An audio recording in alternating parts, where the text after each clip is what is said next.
историски моменти, мислам дека е убаво да знаете кога овој настан ќе си го пакувате во меморијата.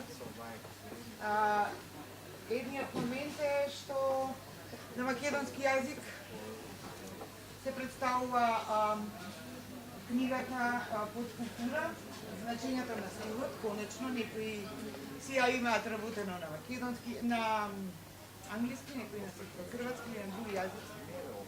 Тоа е едниот историски момент. Другиот историски момент е што со овој настан е последен настан во она што скоро една деценија беше познато како Генкур. И овие настани овде, као овој простор овде, за нас кои се трудевме да поттикнеме дебата, да отвориме прашања со книги, со филмови. Таков како што постоеше, веќе го нема, предпоставуваме дека како и СЕК се добија некоја нова форма, дека низ градот ќе се отворат други вакви простори и ќе ги пополнат празнините што ги има оваа наша средина, што некои од нас упорно не се откажуваат да ги пополнат. Благодарам уште еднаш за интересот и Славчо Димитров и Владимир Милчин, предпоставувам уште еден историски момент ке крие.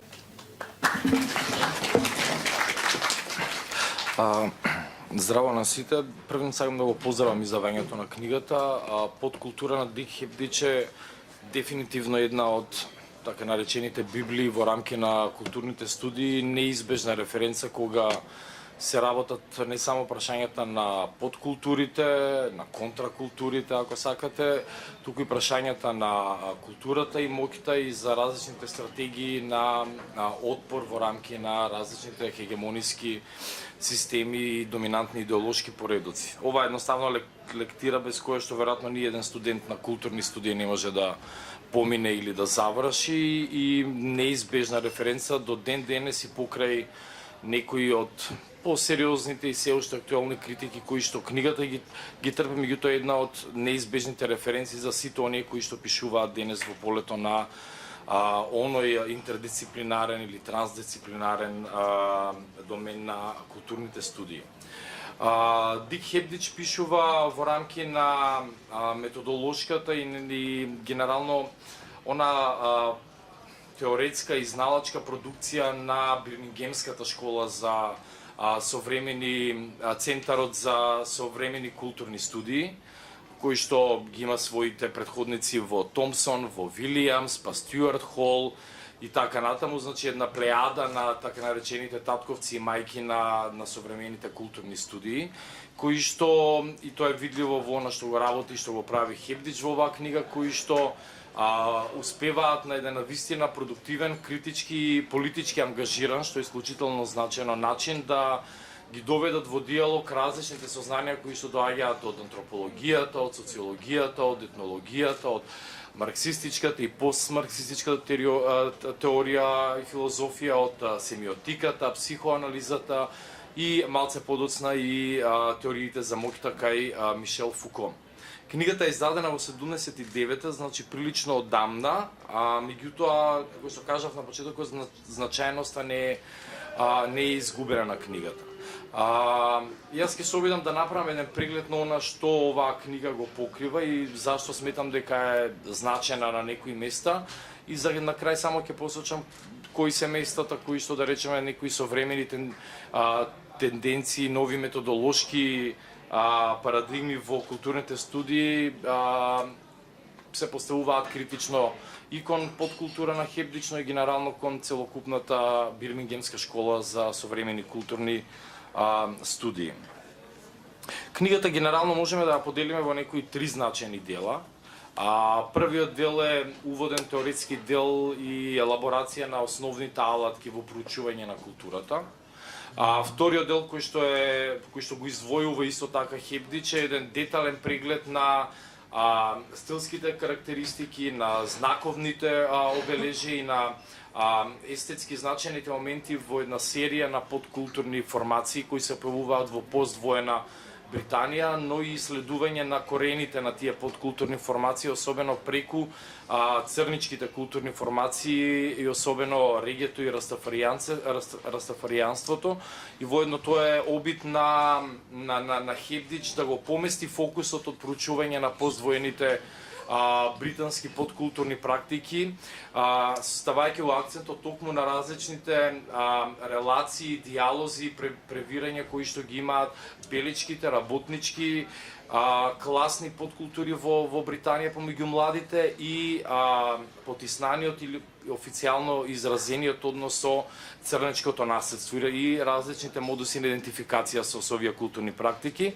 И третиот дел е потеоретски, меѓутоа и апликативен материјал кој што работи баш со еден сериозен и детален, сиров емпириски материјал во кој што Хепдич прави некако елаборација на основните алатки и концепти за читање на подкултурата и ги применува во културата на теди бојсите, на моците и особено панкот кој што е некако главната движечка сила која што стои позади овој проект. Воедно и Хепдич ја пишува книгата во тоа време кога панкот го има својот подем и воедно инспирација за голем дел на културни теоретичари.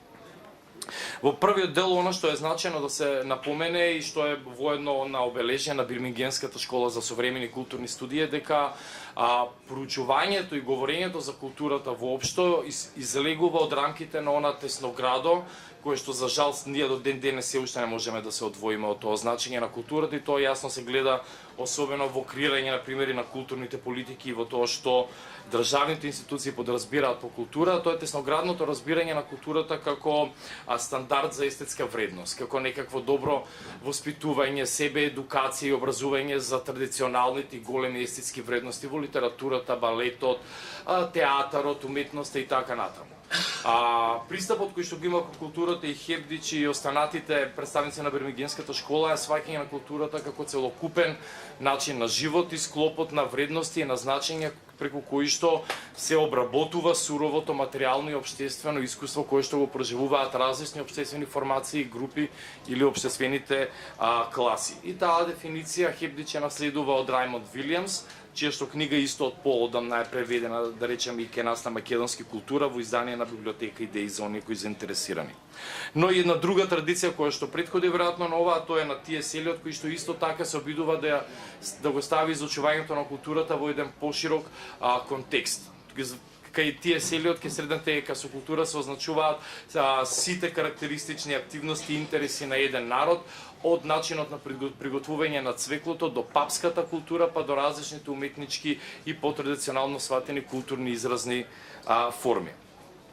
Другата алатка која што е исклучително значена и околу која што Хепдич го позиционира својот проект за проучување на подкултурата е семиотиката, особено на доцниот Барт, меѓутоа и на раниот Ролан Барт. Тоа е особено заложбите на Барт за разбивање, односно за демистификацијата на митологијата на знаците.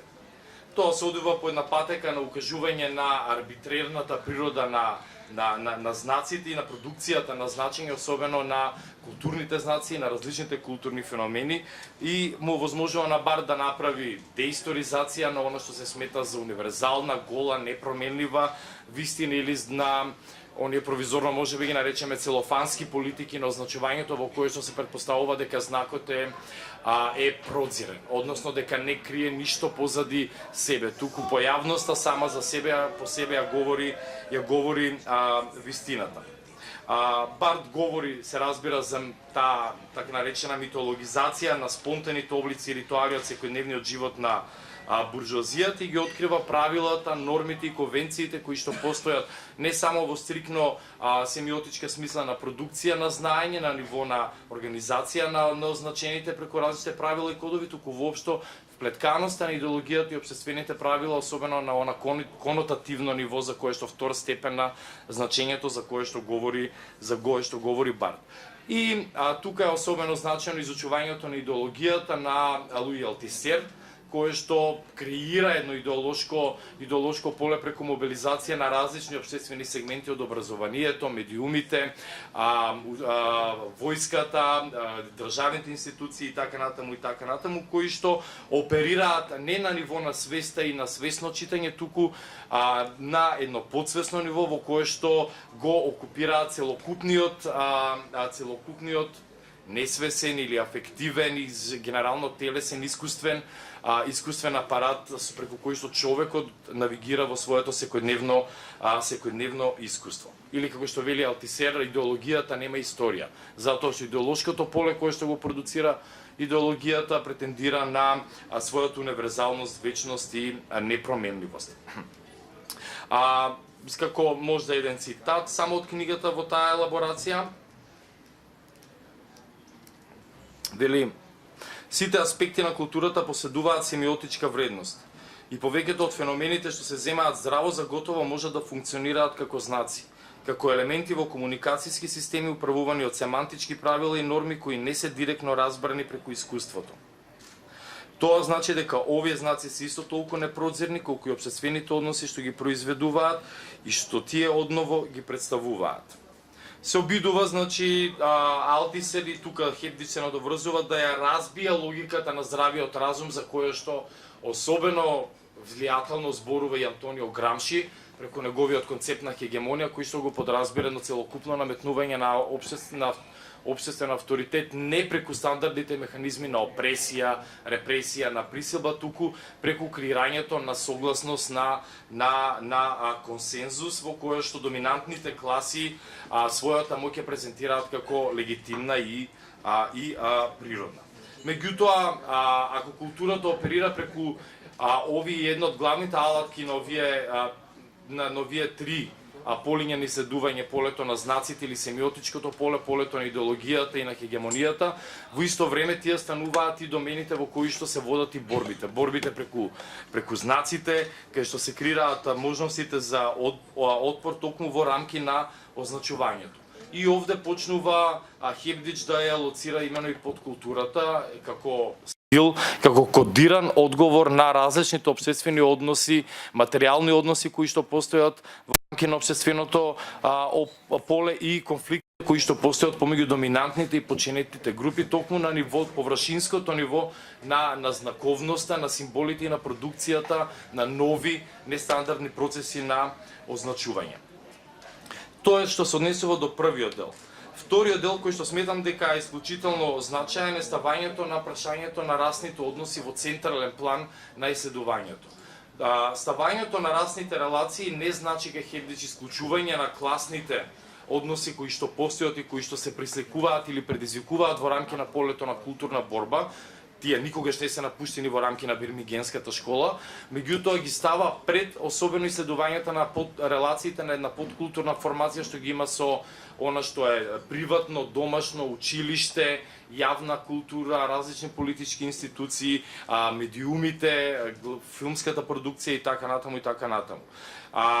Реинтерпретацијата на повоената британска младинска култура Хепдич ја гледа како низа на различни одговори на присуството на црните мигранти во Британија од 50-тите години па до доцните 70-ти, во кои што периоди работи и истражува Хепдич. Го префрла акцентот, значи, на од нормалните области не е интерес, значи ги кажа в училиштето, медиумите, полицијата, родителите, кон расата и расните односи и подкултурните форми на белците ги гледа како серија на длабоко структурирани адаптации кои што на символичен начин ги прифаќаат, како например во подкултурата на модците, на раните скинхедци и панкерите, или пак ги бришат и потиснуваат црното присуство во домакинската заедница на британската култура и тоа е значено, например, го има кај теците и кај гризерсите. Значаен уште еден цитат во оваа насока на аргументацијата. Вели Хепдич: среде целата оваа трескавична активност црниот човек беше константа која на символичен начин служеше како темен премин во еден замислен подземен свет, сместен по познатите површини на животот, каде што владееше поинаков поредок. Убаво замрзен систем, каде што вредностите, нормите и конвенциите на исправниот свет беа испревртени. Тука, под презирот на светот, имаше други приоритети. Работата беше беззначена и релевантна. Суетата и ароганцијата беа дозволени, па дури и посакувани квалитети. И на дело можеше да се види едно поскриено и подвосмислено чувство на машкост. Сето тоа го овозможи црниот човек. Со некаква магија, движење на раката, преку солот, тој беше исчекорил надвор од границите на разбирањето на белиот човек. Дури како забавувач, исто како и моците, тој и понатаму беше во служба на човекот со големо Ч. Но сепак беше голем мајстор на уметноста на бегството и субверзијата. Односот со црната култура се разбира не е наивен. Од една страна се движи од крајна романтизација на искуството на опресија кое што го трпат црнците, до друга страна идентификација со аспирациите кои што се видливи во искуството на црнците, особено како една почината група. Но другото место на среќавање доаѓа со влезот на западноиндиските, особено мигранти во Велика Британија, особено веќе во 50-те години, при што белата работничка класа на младите доаѓа во се почест социјален контакт со гетата во кои што живеат и овие мигранти и влегуваат во диалог, се запознаваат со културата на црнците, но она што е посебно значајно на едно, можеме да кажеме и фантазматско идентификацијско ниво, она што особено да речеме регето и растафаријанската култура го носат во себе како некаков отпор спрема доминантната беличка култура, можеби не на основа на раса, меѓутоа како структурен принцип на отпор станува можност за идентификација на белата младинска работничка класа која што исто така се соочува со нови услови на опресија и при тоа во црничкото искуство гледа слобода во робството, во сиромаштијата гледа како себе само прифатен екзил во кој што се прифаќа отфрлената општествена позиција и во иста се гледа како можност за радикална експлозија на општествените норми. Нема да навлегувам детално во сите култури кои што прегледот е навистина детален и значаен, веројатно голем дел од вас и не сте можеби запознаени со сите овие повоени подкултури во Британија, меѓутоа се значени бидејќи и денеска наоѓаат рефлексија во некои нови движења, музички, културни формации и така натаму. Она што би сакал да го кажам уште малку е третиот дел од оваа книга, провизорно, значи третиот дел, во кој што Хепдич ги истакнува од главните одлики на анализата на подкултурите. Прилично проблематично почнува некако оваа област. Значена е во Америка Чикашката школа и криминолошките испитувања на девијантното однесување, меѓутоа во 50-тите години Алберт Коен и Волтер Милер почнуваат да прават едни посериозни исследувања на културата на младите, особено на младинските банди, и во истите исчитуваат компензацијска улога, ја читаат компензацијската улога на овие млади криминални банди, преку која што во нивните културни практики однесување наоѓаат алтернативни извори на самопочит и пркос на вредностите на оне така наречен исправен свет. Продуцираат своји алтернативни вредносни системи на значења, така наречени подземни вредности, како што ги дефинираат некои теоретичари. И конечно, значени се исследувањата кои што водат веќе кон оваа понова линија на Фил Коен, кој што говори за подкултурата како некакво магично разрешување на противречностите кои што постојат во родителската култура.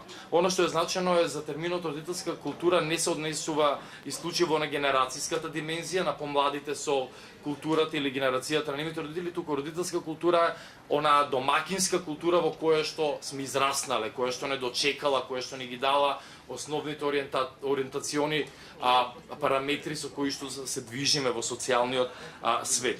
И за Коен исто така подкултурата представува своевидно решение помеѓу две противречности. Од една страна кај младите припадници на подкултурите потребата да се изрази и создаде еден автономен, самостоен, различен свет од светот на нивните родители кои што го наследуваат, но и потребата да се одржи идентификација со тој родителски свет, особено во услови во кои што светот на нивните родители е светот на работничката класа која што е целосно исклучена и чии што вредности и начини на живот се целосно девалвирани во еден доминантен свет на аспирирачки нови капиталистички вредности во кои што се прогласува едноставно смртта на постоењето на класата. И тука прават интервенција веќе и Бирмингенската школа и Дик Хебдич кои што го разрушуваат некако тој митот за смртта на класата кој што гледа во младите нови сили, конзумеристички сили кои што имаат нови можности за кои што класното прашање е избришено. Стилот кај Хебдич представува кодиран одговор на промените кои што влијаат на една цела заедница, на искуството на една цела заедница, изразна форма на општественото и на материјалното искуство и третирање на суровината на општественото постоење. Меѓутоа, суровината на општественото постоење уште од Маркс не е гола суровина, туку е историски наследена историја, историјата која што ние наследуваме, во која што ние се наоѓаме и која што нас не креира. Па одовде и подкултурното соочување со таа суровина е соочување со веќе секогаш посредуван материјал кој што го нудат медиумите. Представа за представата, ако сакате, во која што овие млади подкултурни сили наоѓаат начини да се спротистават на медијациите, посредувањата на нивното искуство и светот кој што го нудат доминантните медиуми преку главните врамувачки рамки на идеологијата и хегемонијата на доминантните класи. И сега неколку обележи нагласки што ги дава Хебдич дека секоја подкултурна формација мора да се гледа во незината специфичност. Тој вели подкултурата секогаш мора да се гледа во трансформација на историски посредуваната материја на искуството, имагинарен збир на односи, решение за специфичен збир околности, за посебни потреби и проблеми и посебните противречности кои што ги наследува една општествена група и формација. Понатаму, што е друго значено? Дека подкултурата никогаш не кренува од некаков абстрактен, екс нихилио креативен потенцијал. Туку наоѓајќи се секогаш во историската специфичност на сопствената ситуација, се соочува со посредуваниот материјал и секогаш оперира со она што е достапно веќе како некаков систем на значења кои што го нудат медиумите. И одовде има постојано амбивалентна релација со тој материјал. Значи не станува збор нити за некакво крајно идеализирање на подкултурната продукција, дека е надвор од целокупниот идеолошки организиран материјал, нити пак дека таа е целосно втопена. И таа амбивалентна позиција е исклучително значена да се проследува. Ќе прочитам уште еден цитат во оваа насока, бидејќи сметам дека е значаен, бидејќи голем дел од подоцнежните критичари удираат токму на ова место врз Бирмингенската школа, а мислам дека Хебдич е прилично јасен околу ова, дека не постои некаква чиста хероизација и идеализација на подкултурната практика. Велим, нема причина да се претпоставува дека подкултурите спонтано ги потврдуваат само оние блокирани читања кои се исклучени од радиобрановите и весниците, свест за подредениот статус, конфликтен модел на општеството и така натаму. Тие исто така артикулираат во поголем или помал обем некои од предпочитаните значења интерпретации, оние што се фаворизирани и пренесени преку авторизираните канали на масовните комуникации. Типичните припадници на младинската култура од работничката класа делумно ги оспоруваат, а делумно се согласуваат со доминантните дефиниции на тоа кои се и што се. Така што постои значено количество споделена идеолошка основа не само помеѓу нив и културата на возрастните од работничката класа, со незината придушена традиција на отпор, туку исто така и помеѓу нив и доминантната култура, барем во незините поддемократски и достапни форми. Другото обележие кое што го изводи за подкултурата е дека таа представува неприроден прекин. И тоа најлесно се исчитува во реакциите и креирањето на морална паника во медиумите кога станува збор за различните подкултурни практики, дека тие се изопаченици, дека тие се бабарогите или народските folk devils кои што го загрозуваат општеството, кои што носат неред, кои што се представници на некаква радикална другост, на силите на хаосот, кои што ќе го уништат општествениот поредок како таков. Што воедно и местото со кои што поткултурните практики честопати играат. Највидлив пример за тоа е културата на панк движењето, кое што застанува токму на општественото место на криза и се идентификува со тоа место, подривајќи го целосно поредокот на организирано и артикулирано значење кое што постои, внесувајќи хаос токму во поредокот на означувањето и на тој начин разоткривајќи го хаосот или дупката, празнината која што постои во означувачкиот поредок за кој што говори, не знам, Јулија Кристева особено, на кој што се повикува и Хевдич во овие анализи, Барт и така натаму и така натаму. Односно носат семантички неред и ја доведуваат под прашање светоста на јазикот и идеите за општествениот поредок кои што се пресликани во тие претпоставки за светоста на јазикот. Меѓутоа, повторно Хевдич предупредува. Доминантните, хегемониските културни системи и формации секогаш имаат стратегии на вклучување, на неутрализирање, на скротување на она што го носат како ризичен потенцијал под културните практики. Две главни стратегии имаат на вклучување. Првата е комерцијалната, втората е семантичко идеолошка стратегија. Во првата, повторно главен пример за тоа е панкот. Вивиен Вествуд правеше едновремено стилски интервенции и го продуцираше на некој начин она што представува естетика на декорација и на себе представување на панкот како некаков нов систем на вредности или систем кој што ги разбива воопшто можностите за воспоставување на вредности, но подоцна стана целосно кооптирана во маркетиншката индустрија, во капиталистичкото производство и така натаму и така натаму. Втората стратегија е семантичко-идеолошката, тоа е или дека ќе кажат тоа се сепак наши деца, ќе ги представат со нивните родители или ќе ги представуваат дека доаѓаат од, не знам, исклучени семејства, па дека за нив има шанса повторно да се вратат во добриот, нормалниот поредок во кој што сите ние живееме, или од друга страна стратегија на декларирање дека тоа се бесмислени екзотики, како комплетно надворешен друг кој што се исфрла. Левис-Росовски антропофагија и антропоемија, две антрополошки стратегии кои што не се ништо нови. Другата карактеристика е дека стилот представува намерна комуникација.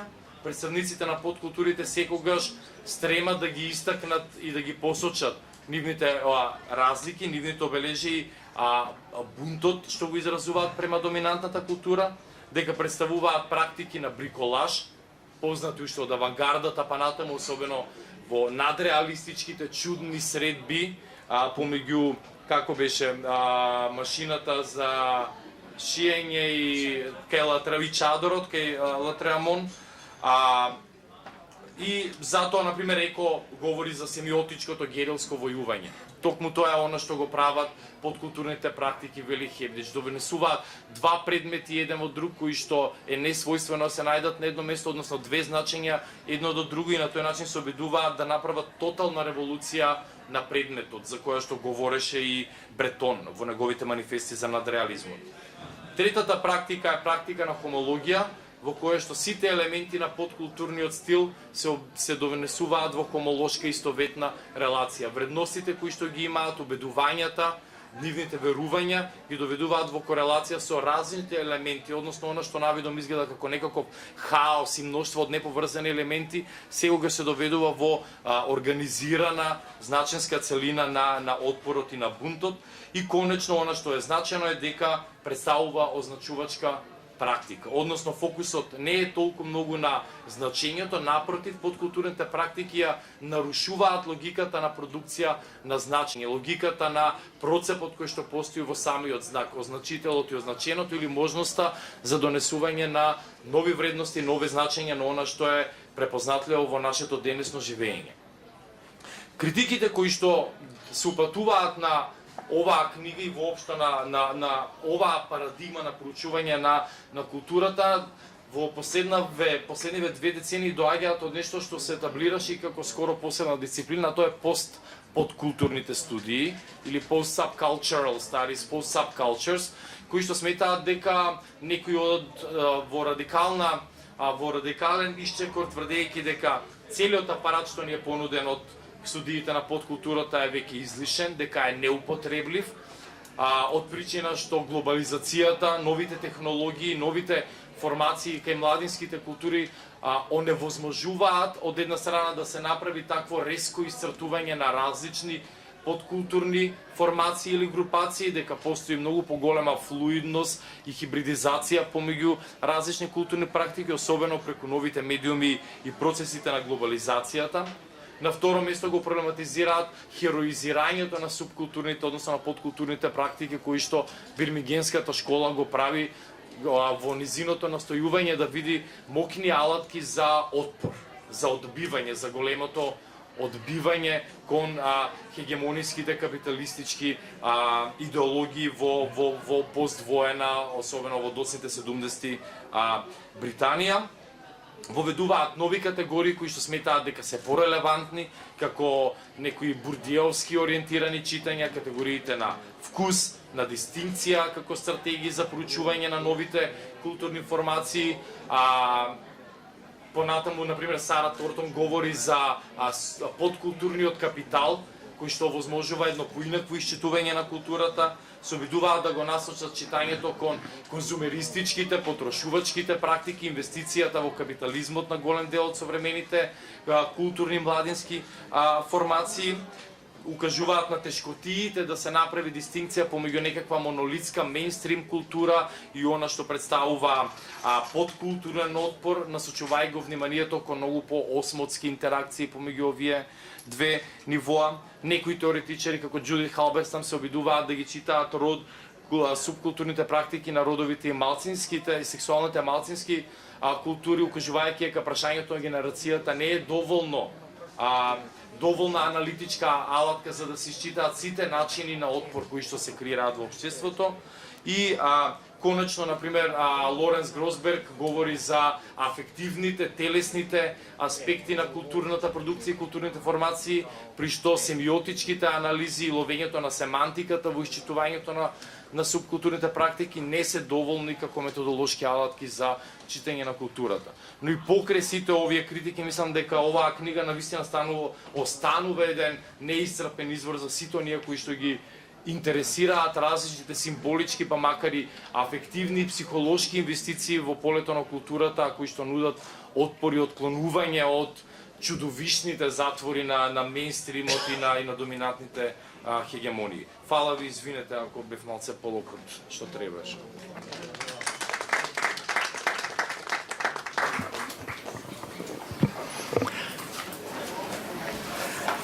Идејата книгата на Дик Хебдич да се преведи и да се објави се роди всушност во еден период на подготовка на нешто што се викаше школа, политика и култура и имаше некои 5-6 сесии, ми се чини, фондацијата организираше во Берово. Тогаш ни се чинеше дека оценивме и мислам дека не сгрешивме, дека преводот и објавувањето на оваа книга, која инаку веќе колку од 79-та е прв пат издадена, дека всушност тоа се уште има смисла. Нам ни беше жал што не можеме да преведеме и да објавиме уште неколку книги, од кои некои има така и помалку и митски ореол. И сакам да ги наведам зашто вкупно 5 со се ова, зашто постојано се прашувам дали тие книги денес можат да ни помогнат. Тоа дека тие биле исклучително важни во 60-тите, во 70-тите години, во 80-тите години, се прашувам дали денес може да ни дадат одговор. Иако таму има некои поенти и некои приказни кои веднаш делуваат познато. Значи, првата е контракултура, која не е преведена на македонски, на Теодор Рожак или Росак, зависи како кој го чита, која објавена 69-та и која повеќе се занимава со американските ситуации. Инаку разликата разликата подразбие меѓу, барем според овие двајца автори, меѓу она што е подкултура и она што е, нели, контракултура е во тоа дека контракултура е директен одговор на она што го прават моćниците, власта, политиката, дека тоа подразбира активизам и така натаму, додека овде работите се случуваат повеќе на символичко ниво. Значи, во контракултура се опрашање хипиците, јипиите и така натаму, битниците, влијанието на Маркузе.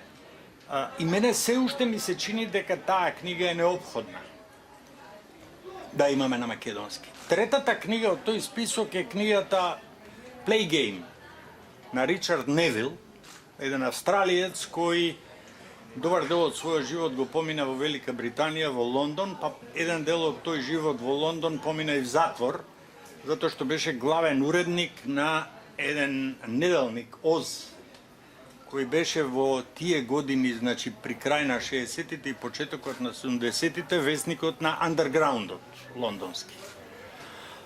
Книгата има поднаслов Истражување на меѓународниот андерграунд, а почнува со тоа што авторот седнува во Истанбул во автобус со кој ќе се вози до Катманду. Зашто Катманду, односно Непал, беше митското место за хипиците.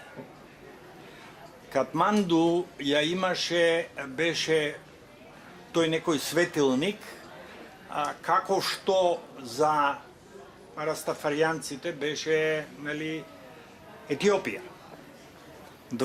Би рекол, две митски места кои се разбира во стварноста не се такви, какви што се во фантазијата, се разбира, разликата во тоа е во меѓу растафаријанците и хипиците, што некои хипици стигнаа во Катманду, некои останаа, некои се разочара и така на.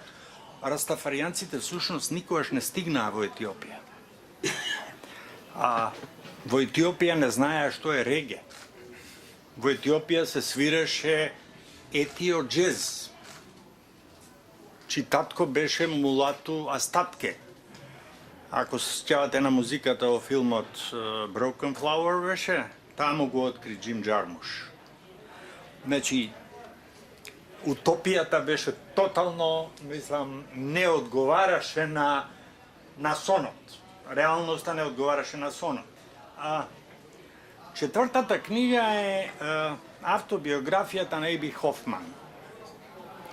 Еби Хофман е еден од двајцата основачи на Youth International Party, од каде што иде категоријата јипици или јипии.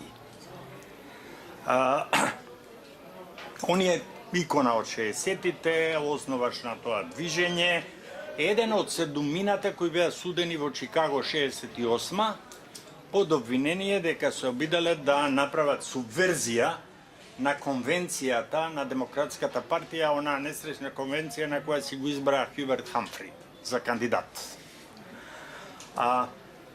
Заедно со Еби Хофман, подрака е вториот основач на Youth International Party, Джери Рубин, кој е автор на книгата која се вика Do It, сценарија за револуција. Таа книга на Джери Рубин и ден денес постои вето да се преведи, да се објави во Македонија. Немам објаснение кои се причините, јас се обидов пред неколку години да го направам тоа, да добијам авторски права и да направиме превод. Не успеав. Всушност, одговорот е овој. Одговорот е во една книга која се објавува подоцна и се вика Did It From Yippie to Yappie. Джери Рубин потоа става костум, станува забавувач во студио 54, она, нели, извиканото од Saturday Night Fever, и таму држи некакви своји шоуа прави за дебели пари. работи по големи фирми и така натаму. Значи овој авторот на Did It, демек го стори. Од Јипи стана Јапи. Една ситуација која мислам дека ни е прилично позната и таа ова книга не води до денешнината овде, не само во светот. Зашто ако одите по Скопје, гледате луѓе кои посе изгледаат Јапи. Они само, како би рекол, надворешноста е, автомобилите, облеката, фризерите, каде одат, шо пијат и така натаму, сето е од тој пакет. Инаку, да, само завршам со Хофман, зашто мислам дека и би Хофмани ни фалат. Одседува 8 години затвор, уапсен е во 87-ма, мислам дека е во некој американски град, не беше Вашингтон, уапсен е со ќерка му на претседателот Картер. Затоа што протестирале јавно против ЦИА. Тоа е Хофман. Инаку и Хофман и Рубин биле ученици на Маркузе, се разбира, поминале едно време на Беркли универзитет, кој беше гнездото од каде што во Америка се ширеше таа енергија. Автобиографијата на Дж. Рубин, да не заборавам, се вика "Наскоро ќе станам филмска звезда". Инаку една негова реченица е многу позната и мислам дека таа реченица едно време беше некако, како би рекол, како прва и последна заповед за младите бунтовници. Не верувај никому кој е постар од 30 години. Тоа беше нешто што беше прва и последна Божја заповед. И двајцата, значи таа конвенција, обидот да тие направи еден театар всушност, обидувајќи се да ја направат смешна таа конвенција на демократите, на неа Джери Рубин дојде со прасе, кој го кандидираше за претседател на Соединетите Американски држави, таму пред зградата. Тоа сето ние го видовме во Белград во театарска представа на една трупа која се викаше Пип Симонс шоу. Значи,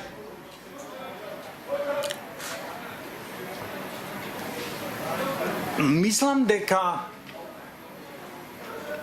не знам што прават во овие универзитетски средини и така натаму, ама мислам дека ние немаме всушност голем избор.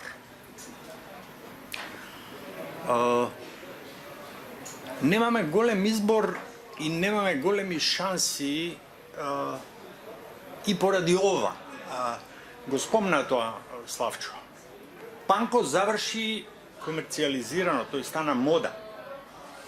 Тоа беше една од, веројатно, најрадикалните подкултури што воопшто ги има. И не се успеа да ја комерцијализираат. Про тоа големо прашање е што е тоа што може да го искаже отпорот, револтот, бесот и така натаму, а при тоа да се спаси, да остане витално, да остане автентично и да не биде спакувано реторички, надворешно, медиумски и така натаму, и на тој начин да биде, како би рекол, да биде претворено во нешто што е бенигно. Ние седиме овде во една просторија која играше некаква важна улога во нешто што некои го нарекуваат шарена револуција, некои мислат дека тоа е еден вид граѓанска револуција и така натаму. Од тоа нема ништо. Односно, има луѓе кои просто Од јипи стана јапи. Не се многу на број, ама се едно. Значи, и ние имаме сега едно искуство, кога всушност резултатот на напорот, на крикот, е некаков писок, некакво стенкање. И аплауз се слуша. Аплауз се слуша на работи кои не заслужуваат аплауз. Евентуално заслужуваат свиркање или напуштање.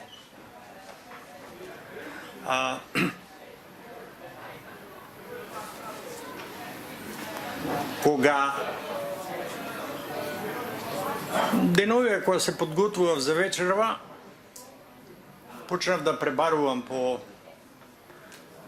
саатите музика во домашната колекција. И налетав на еден сет од 5 плочи, односно 5 CD-а, кои се викаат, сите 5 се 1, 2, 3, 4, 5, насловот е London is the place for me. Лондон е место за мене.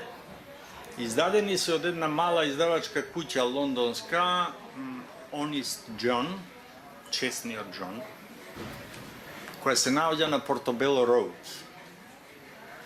Тоа едно време беше улица кај што моците беа ужасно присутни, интензивни. Сега е скоро модна улица. Они почнаа како мала продавница на плочи, а потоа почнаа да издаваат музика и тоа точно од оваа која е музика на оние кои доаѓаат од Карибите или од Западна Индија или црнците, а сега гледам дека почнува и арапска музика да се појавува кај нив. На нашо работат. И првата песна на тие сета се вика баш така. Лондон е место за мене. Калипсо е. Значи, вовед во регеј. Предфаза на регеј. Таква чудна смешана надеж и иронија. Ком вели пее, во текстот пее дека Лондон е место за него затоа што англичаните се многу друштвени, многу socialized. И тоа ги покрива годините 50 до 56, кога уште во Англија изгледа како да ги прифаќа, како да ги бара, како и да и требаат, таа некоја поствоена фаза на раст, на подем и така натаму, пред да почне онаа другата, во која веќе пристигнуваат плочите со црнечка музика во Ливерпул, најголемото пристаниште, нали? Морнарите ги носат, ритам и блуз, рок н рол и така натаму и работите течат онака како што течат.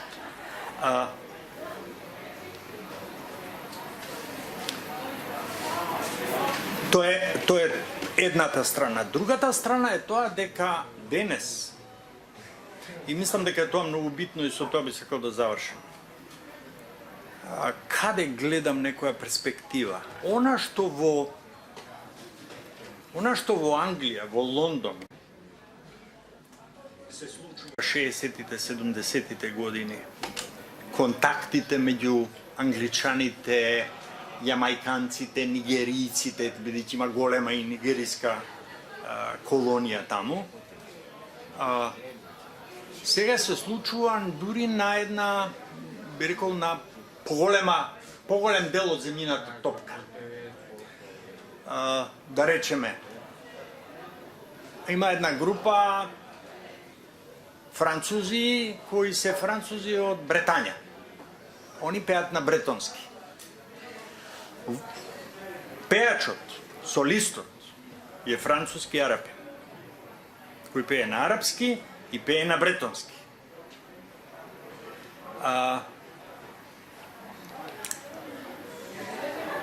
Огромен дел од тие диаспори кои одат на запад во барање подобар живот, бараат работа, бегалци и така натаму, жртви на режими кои доаѓаат, носат со себе си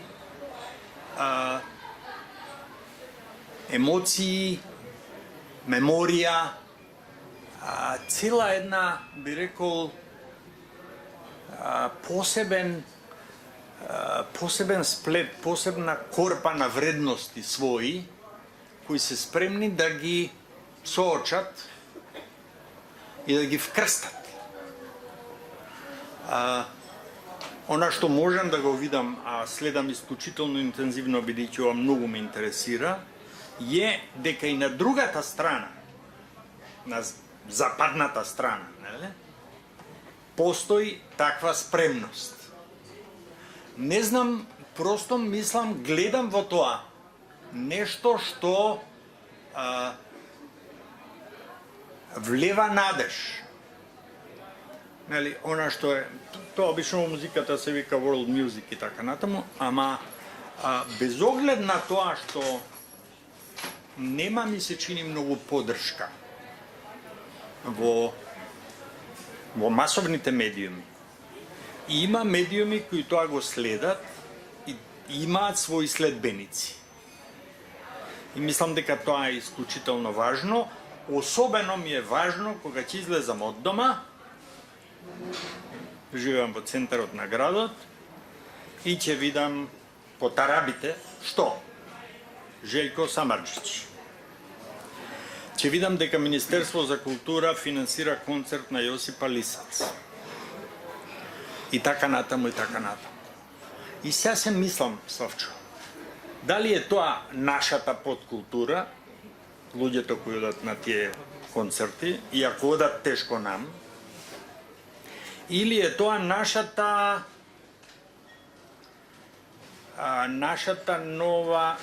нов малограѓански слој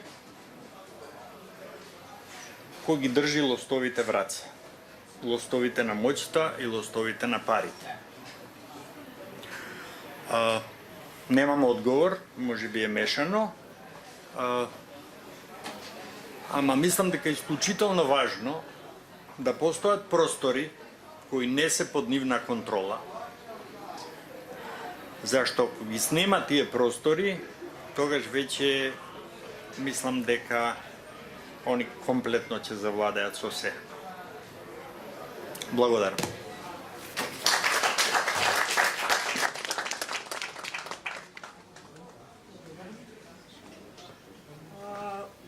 Обично на овој тип на настани поставаме простори за дискусија, за коментари и гражданност. Така може да обично оставаме, ама вечерот нема. Обично оставаме и не знаеме зошто. Повелете, се обидав вака со поглед да најдам каде се микрофоните, ги нема. Па за да ги имаме и на снимка, така има потреба. Повелете? Прашање. Коментар, ваш... Не коментар, прашање конкретно. Повелете. Например, пошто предходно ја имаше оваа книга на српски, нисам ја конкретно, и уште ја има, него пошто ја прочитав книгата и тоа ми беше прашањето. Нели мислите конкретно, не околу политички импликации, сега вие гледавте селу некои транс, овакви, дали, не знам, права на... Оно книгата не е баш у таа намера, него е као... Али добро, нели, еве, например, у самата книга има како се ствара панкерското движење, како се ствара хипичкото движење, и дека све дека некако англоцентрично, као демек, у принцип тоа е гениална е книгата, не викам не, сам ја само што така некако приметив дали у принцип книгата има елементи на дека у Лондон све се случува под културата, у Лондон не знам, Растафаријанско, у Лондон панкерско, у Лондон све, у Лондон, и деме како англоцентрично малце дело. Дали се служувате? Тоа ми е прашање. Иначе не може да книгата е гениална. Супер е направена. Јако е мала, супер е направена. Што тогаш? Без превод не е. И прво, денес книгата на српски е многу тешко да се најде. Па знам, а има универзитет. За кога ја баравме, јас не можев дома да го најдам мојот примерок што сум купил кој знае од кога, онда замоливме еден пријател Златко Паковиќ, ја најде во некој антикваријат во Белград. Тоа е едно. Второ, ја многу би сакал кога вакви книги, мислам, не мора да е овој пристап, ова е еден од можните пристапи, меѓутоа многу сериозен, да има и за други градови каде што, да речеме, например, постои подкултура во Прага пред и за време на руската, односно советската окупација. Музика, театар и така натаму. Јас читам чешки, ја знам, ама се уште не сум сретнал таква книга која така што ако он се занимава само со Англија, а ја знае Англија и така натаму, како англиски повише дека. па сега што да правиме? Он не може да напише книга за подкултурата во цел свет. Не е доволен еден живот за тоа. Па добро, онда би требал да се пише подкултура у Англија и... Не, добро. Добро. Добро, тоа се нормално истражувачки и методолошки ограничувања. Јасно стои во книгата дека се бави со британската повоена младинска подкултура и подкултура. Али се не може книгата да опфати све, а за другите има пишувано, не знам. Барем југословенското искуство е дека прилично се презентни автоархивари, учесниците во панк културата во Словенија, например. Мислам, има целокупни броеви на писанија за панкот во кое што пишува. Да оставиме простор и за друг некој што сака да се вклучи во дискусијата, да ги сподели мислите или не. Во меѓувреме да посочам, Славчо прочита неколку цитати, се удеривте во богатиот превод. За преводот треба да им се заблагодариме на Ема Марковска-Милчева и на Гордана Стошич. Уште една, они и индивидуално и понекогаш заедно преведуваат и навистина тогаш човек просто ужива во богатството на македонскиот јазик. И што е деновиве навистина ретка прилика да имаме книги кои така ќе си течат. Не знам дали сакам уште нешто да додадам. Значи, фондацијата од 1 јануари не го користи овој простор. Останати се количини од некои од насловите кои годиниве ги имаме издадено, вклучително и оваа книга. Ве поканувам да погледате, тие се се уште бесплатни примероци, да земете, да поканите пријатели. Штета е толку убави и важни наслови да нема читатели. Доколку нема, ако немате завршени зборови, нешто што не кажете. Не, пошто тоа цело време се го мисле, речиме овако, точно е дека панкот е лондонска креација. Но од една друга гледна точка, ако споредиме географски и локацијски како се јавуваат различни форми на отпор, знам дека автентична лондонска и британска форма на отпор.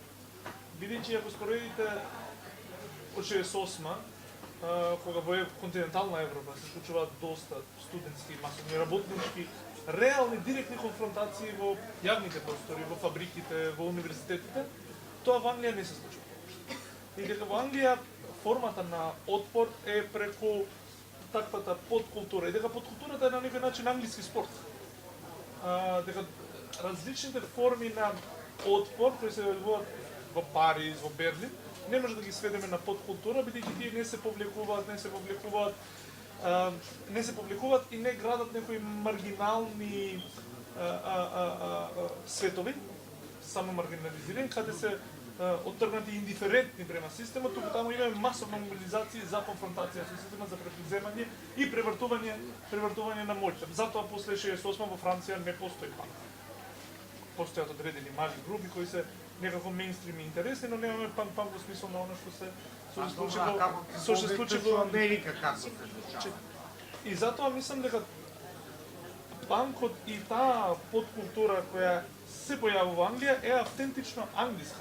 И многу подоцна после Марк Фишер кој се самоуби пред една година, исто така формите на отпор ги гледа и формите на општествена критика и градење на нови символи ги гледа како кодирани елементи на една одредена пракса која е помеѓу мејнстримот и што збореше преска, помеѓу мејнстримот и андерграундот, но не е потполно вклучен ни во една ни во другата, па така стига до негова масовна култура. Бидејќи панкот не беше маргинална појава, како што е појава превземена од Англија, например во Грција и во Германија. Постоја панкот е ужасно маргинален во одредени мали спотови и центри, не е присутен никогаш некој германски панк бенд не стана светски познат како англиските панк бендови. Кој сака нека одговори, дали мислите дека постои таква, има 1 милион анализи и писања во однос на тоа, дека постои некаква географско-локацијска одредница на таквиот тип на подкултура, дека сепак е не временско, туку локацијско и политички поврзана и врзана. Таа појава.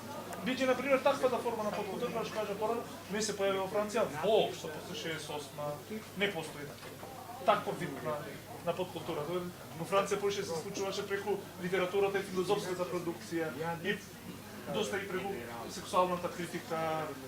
Во Германија па беше сосема различно. Во Германија се бавеше повеќе со превземање на простори, трансформирање на простори, завземање на просторија, антикапитализам и по политичко ангажиран, дори по милитантно.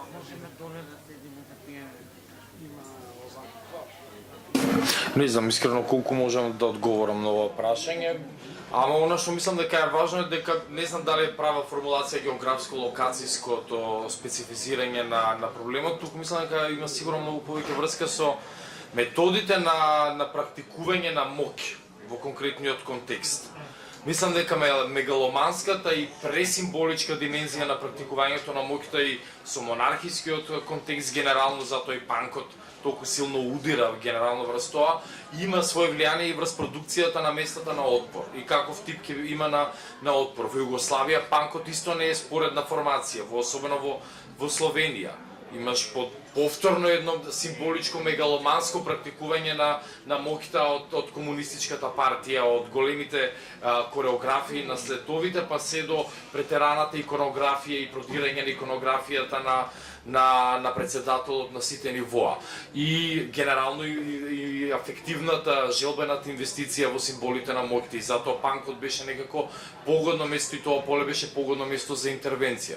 И сега не знам, сега ова само шпекулирам дека е можно, али јас претпоставувам дека не може да разгледа во одделно се даде одговор без да се видат спецификите, конкретно први на историскиот пресек и какви се релациите на моќ и практикување на моќта, второ и кое е наследството кое што постои на отпори во конкретниот контекст, за да може да се даде таков заклучок. А инаку генерално како некаква теза, мислам дека си управо, да, мислам тој заклучок држи вода. Па, зависи, например, Централна Европа. Во незината историја, кабареата играат огромна улога, клучна, како место кај што, тоа е андерграундот, тоа е отпорот, хуморот е просто она не бесот, туку хуморот, не директниот говор е оној кој ги растура тие завесите на власта. Така што очигледно дека тука нема рецепти кои може да ги преземеш и да ги преселиш, вака ќе го правиме. Тоа мора да има нешто што е специфично. И сега прашање е, затоа јас се прашувам дали ние имаме специфично. Па колку изгледа немам. Не знам, А ја мислам така. не сум сигурен дека ја на мојата 71 годишна возраст имам право да носам такви пресуди. Јас се надевам дека не е изгубена работата. Сепак. Да завршиме. Не знам, цаци, домаќинката ни избега и сега ние не можеме да кажеме ни да завршиме. Домаќинството во духот на балканството се разбира ево ќошот. Чекам вие. Ама тебе никој не те испрати во ќошот во духот на балканството. Тоа веќе нема врска со нас. Ви благодарам и да се надеваме дека така нешто, некое чудо ќе се случи, дека некои работи ќе се појават.